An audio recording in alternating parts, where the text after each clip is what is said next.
So we're now going to direct the spotlight to two great environmental documentary series produced with TVE, the Television Trust for the Environment, which is headquartered in London, England, and it uses the power of storytelling to drive real-world change for a more sustainable future.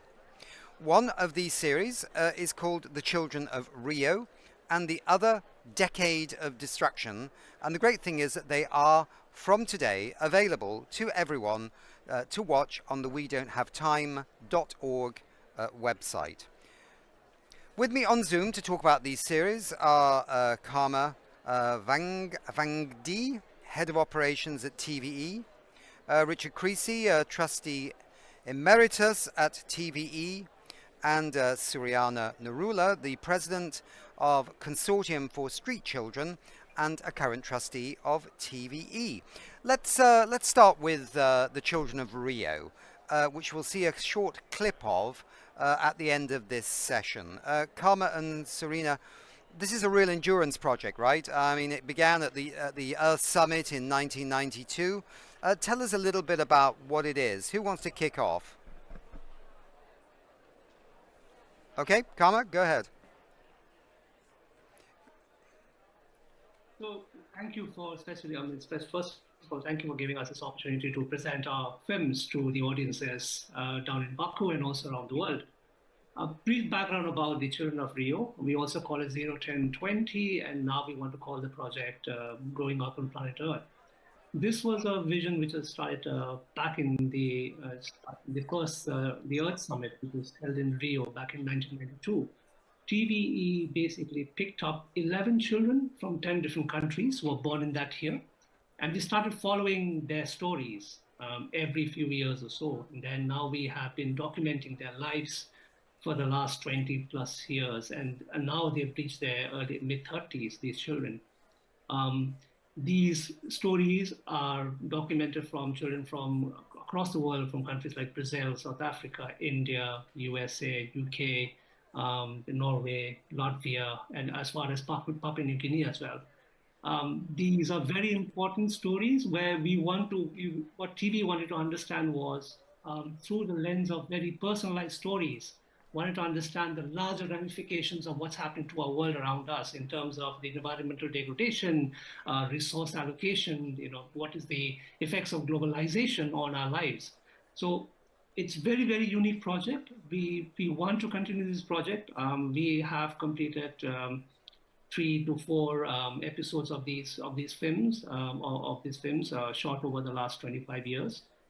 Now we are in a position where we want to go back and explore these stories again in the 30s, and along with Surina Narula, who's also now the CEO and co-founder of Filmistan, a production company, and along with Richard Creasey and Spring Films, we want to revisit these stories and see what's happened to their lives, and then bring it on to the larger ramifications of how we can understand. I think it's a very important study for all of us to understand the solutions and the answers and the questions we keep asking ourselves, but have we really learned from all of these?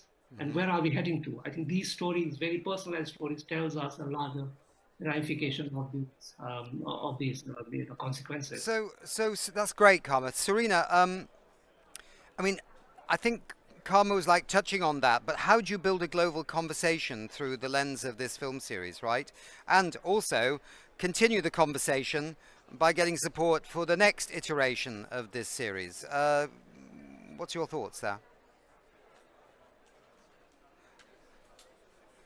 Are you on the mute, the magic mute button there, Surina? Hi, thank you for having me here. Yes, for me, this film is very, very important, this series, because we've got a sort of cross-section from around the world.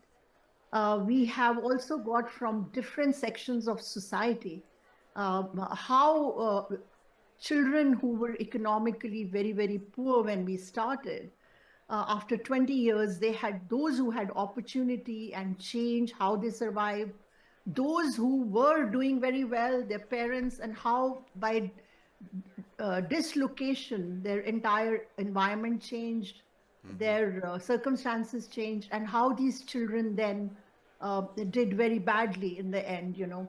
Also, things like child marriage. In India, the girl we were following, she got married at 14. She wanted to be a doctor, and how it affected her life. And now she's the mother of several children, and she wants to change their life. So she's going to do that. So for me, this entire study around the world is a very interesting research, a tool, actually educational tool to be used by students around the world, by university students, by, you know, to understand how lives can be completely changed by the environmental circumstances and social things that have impact on their lives. Okay, fine. Just stay with me, because I want to have a little chat with Richard Creasey. Richard, you've been involved in another project called the Decade of Destruction. This is I've seen some parts of this, and this is a super documentary series as well that's chronicling the destruction of the Amazon rainforest, perhaps the 20th century's worst environmental disaster. For those not familiar with this iconic film project, tell us about it briefly. Thank you. It's one of those mute things again, Richard. Crazy, isn't it? Any better? Yeah, it's much better. And I knocked my earphones out, so let me put them back in, and I can hear you as well. Don't worry, this is a warm-up act before the main show. Yeah. All right. Well, welcome to it. Decade of Destruction, I commissioned 40 years ago, but don't let me put that off. It is as current and important today as it was. Indeed, I also commissioned the Millennials project at the same time, and that's been regrown. The Decade of Destruction was made by an extraordinary filmmaker who went to the Amazon for 10 years. And that meant we had to fund him and see them for 10 years as it went through from the early 80s to 90s. The problem I always have with this series and so many others is an enormous amount of energy, an enormous amount of time is spent making them, and then they're only seen once in the UK, occasionally via DVD. And what we're doing at TBE is to rethink that, because we now have come to a completely new era in which we can suddenly use digitization and a new way of thinking about things. So that what we're doing is to take the old decade films, to digitize them, and then to put them into a graphic novel. Now, this is to augment what's happening. And by augmenting it doesn't in any way take away from the original films, because they will be reachable by a click or by a QR code from the graphic novel. So it means that people can look at them all around the world. And by people, I want a younger generation, and that takes us very much to schools, to colleges, to universities. And what impressed me recently at a panel I was at the BFI is how many young people are coming to these. They are thirsty for the information which has been embedded for so many years. So our graphic novel is going to be doing that, and that's how we're approaching it now. To go briefly back to how it started, TBE started 40 years ago, and TBE sprang out of that particular series, Decade of Destruction. Because when I commissioned it, the company I was working for only had a license for another 3 to 4 years, and I needed to find a way in which that license could be extended for the 10 years it would take to make the project. And therefore I got together UNEP, United Nations Environment Programme, WWF, and budgeted it from my program series budget. And that's how TBE was funded all those years back. So that was the background to it. Very interesting. And I mean, what's also fascinating is that these films, in a sense, they also dovetail with all the kind of chronicles of what humanity's been trying to do to deal with, you know, sustainability issues, climate change. I mean, they're like sort of partners, right, on this journey, right? So, I mean, we were using some old footage in a new campaign. We got a big campaign going on about methane gas under the banner Buy More Time, because quite frankly we've got 5 years to actually halve emissions to have a 50-50 chance of net zero in 2050 under the Paris Agreement. And it seems that really only by really rapid cuts in methane right now, because it only lives in the atmosphere for a short time, could you actually get the halving by 2030? So it's the short-livedness and the superpower heating of methane that is huge risk, but also great opportunity to halve emissions in the next few years. We were using some old TV footage from the days of the Montreal Protocol, because of course that was an incredibly successful agreement on those gases that were in old fridges and things like that. And it's when you can compare moments in time through the lens of film and TV that you can weave stories about the present by weaving in the past. Do you know what I mean? And also lessons learned, actually, because the Montreal Protocol, for example, has been a great success.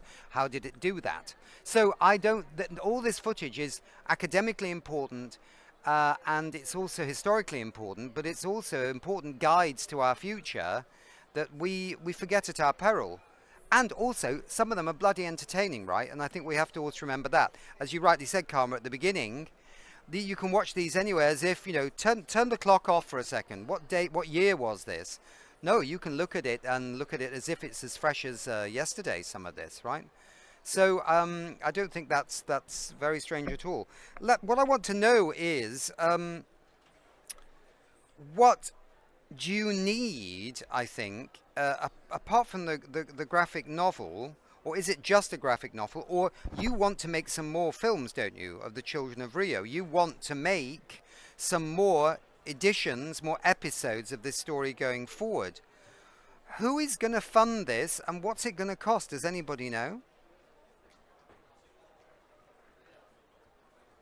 Okay, everyone has to unmute. Just unmute. It's probably easier, right? What we are planning at Filmistan, we are going to fund some of it, but we are looking for others to fund and help us. How many, Surina, how many episodes do you want to make going forward? Karma? Right?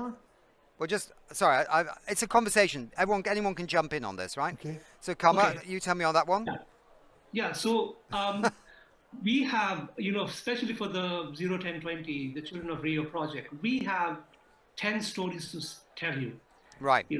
Papua New Guinea. So we want to make an episode of, ideally a 10 episode stories, each episode lasting half an hour to 40 minutes. And we want to appeal to any, funding agencies or even streaming bodies who want to partner with us to come with this. So, and the locations are right, like I mentioned earlier, we have stories from Latvia, Norway, Papua New Guinea, India, China, UK, US. Fascinating stories. So we want these to come to the next generation. We've already documented them till their mid-20s. Now we want to go back to their lives and see what's happened to their lives in the 30s. And so we want to approach any streaming platforms. I'm sure that, this is a finance right. As we are paid for institutions, bodies. But at the back of this, we not just want to create the films, but we also want to create a resource, an educational resource, curriculum-based resource, because each of these stories can tell a very, very interesting story. Very, very interesting developmental issues, environmental issues. We can pick on these from these stories. So we want to approach any UN bodies, any foundations who might want to partner with us, to create this education curriculum resource at the back of the film. I think a comparative. Yeah, Surina? I think a comparative analysis of the world through these 30 years and through these 12 or 10 children will be absolutely fascinating, because that will tell you much more of what's happening in the environment and other issues very, very clearly, because comparative analysis always is very, very interesting.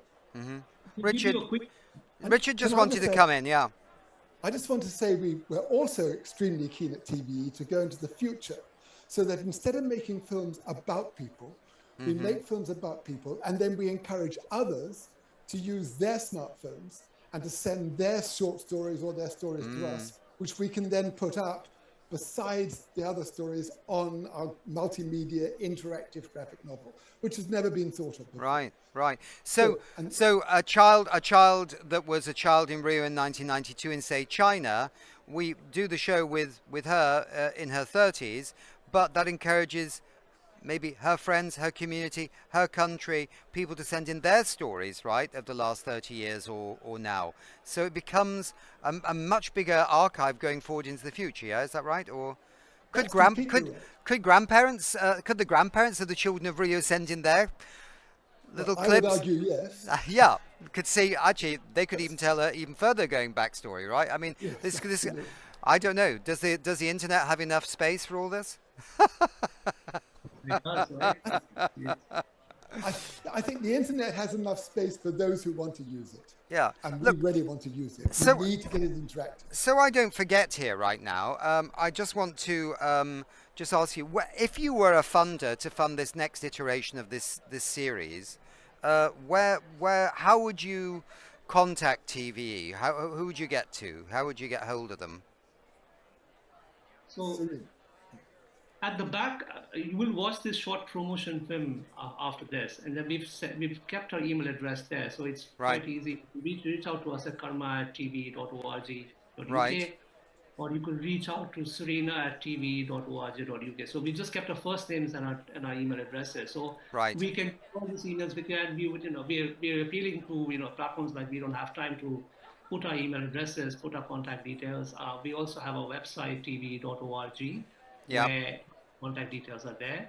Yeah. And any way that they can reach out to us. We have a social media platforms as well. Our social media handle is TV Inspire. If they search for TV Inspire in Right. any of the platforms, from your X's to your Facebooks and Instagrams, they can find us and write to us, and we'd be more than happy to connect with them. Right.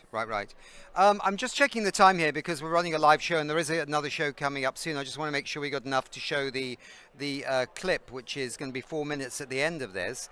But before we go, let's not waste the opportunity to just let the world know that you've got the 2024 Global Sustainability Film Awards happening in London in December. We don't know the winners yet, I understand, but this is going to be a big show, and that people out there watching this should also, if they weren't smart enough and clever enough to submit for the 2024 Global Sustainability Film Awards, they should get involved in that next year, which is also a fantastic vehicle for businesses doing the right thing to actually showcase what they're doing, as well as the wider society. So that's something to keep our fingers on and remember too, yes? Yes, absolutely. Our Yeah. awards are on the 11th of December. It will be held at BAFTA, Yeah. Piccadilly. Yeah. We have fantastic films which have been entered this year. Nick, as you know, you're also one of the, you chair the jury members of the final films. Oh, now you're giving away big secrets now, Karma. So we look forward to getting more film. We just want to make sure that as many people submit their ideas, because these awards, film awards, are not just film awards, but they're also looking at sustainability solutions. Yeah.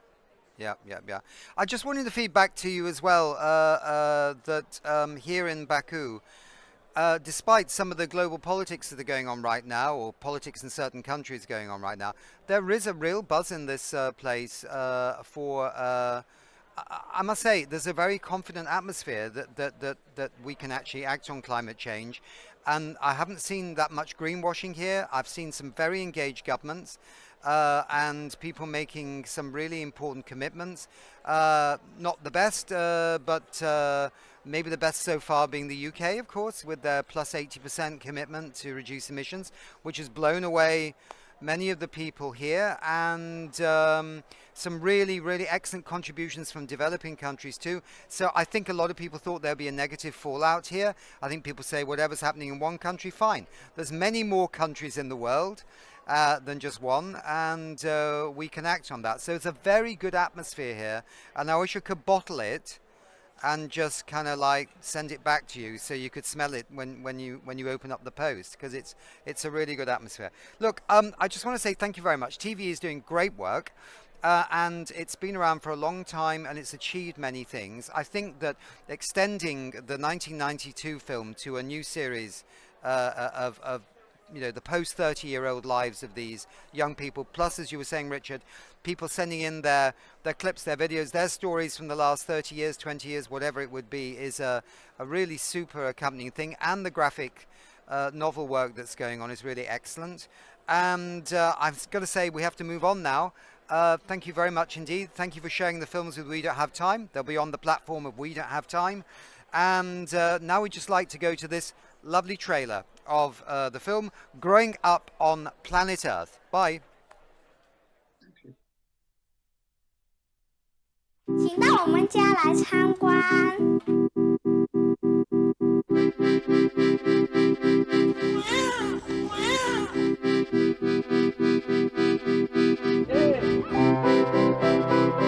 Hello, Trustee. Hello, sweet. Bukan Rio longest time. I think everything's so mixed up, it's hard to exactly say how I feel. 178 world leaders gathered in Rio today. They're calling it the summit that will save the planet.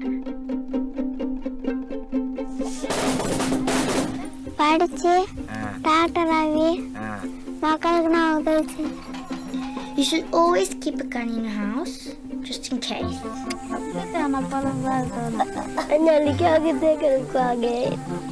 你认为变得就有很多很多钱是吗？不是，那什么是最重要的呢？身体健康咯。好。身体健康呢的人呢，健健康康才赚到钱。What kinds of things might have you seen on the news? People bombing Pakistan and all them. Minha mãe dorme aqui, Nandi aqui e Raimundo e o padrasto lá. A friend doesn't have to be the proper color. It can be any as long as he's a true friend.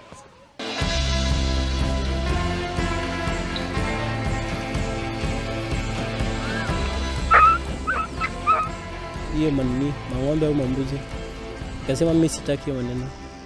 Hapo ndio sasa nilipata morale ya kusoma.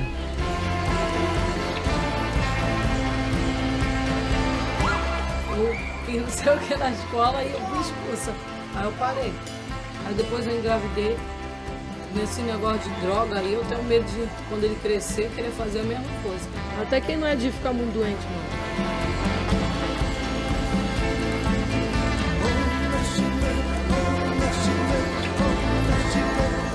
就忽视了我们很多人体的健康，全职也在干，然后一直对我说那些奶粉。I'd like to bring happiness and like loads of memories. So that's the best times, isn't it? When you're young and you're carefree.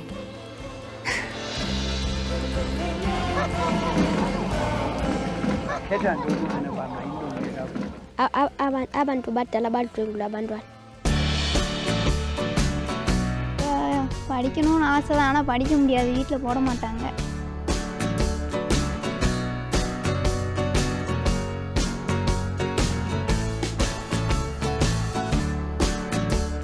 Under my bed, I've got my shotgun, easily accessible.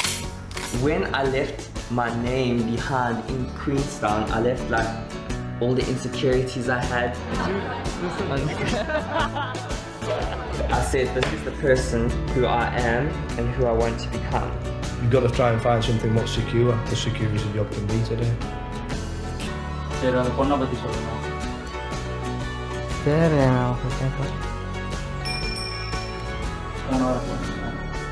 Artar